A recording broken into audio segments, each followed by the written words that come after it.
All parties Hurriyat Conference has paid glowing tributes to the victims of the Kupwara massacre on their 31st martyrdom anniversary observed today in occupied Kashmir.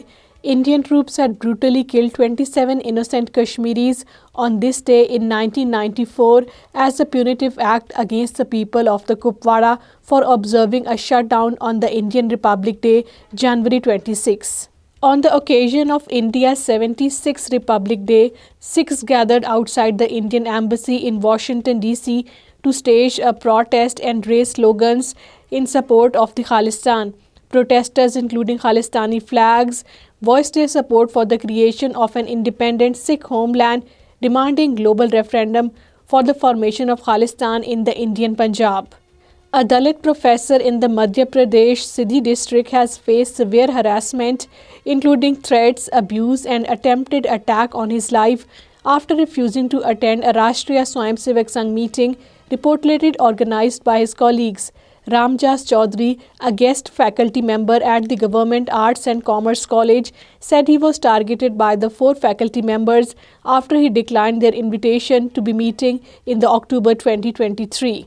Investigations into the deaths of the 17 people, including 13 children in the Budal area of the Rajouri district, have ruled out illness as the cause of the fatalities.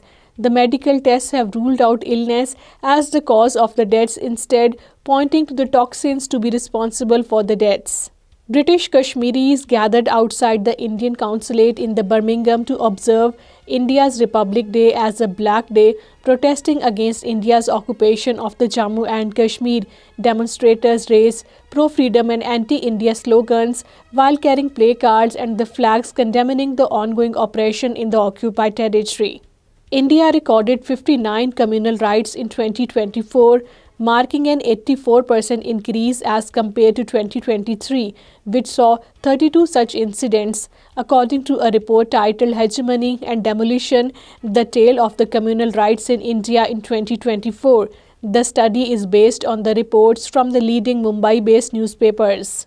Sadhvi Ritambara, who played a pivotal role in the Babri Masjid demolition and was charged in connection with the incident, has been awarded the Padma Bhushan this year in the social work category. The recognition has sparked widespread controversy given her long history and the involvement in the communal controversies.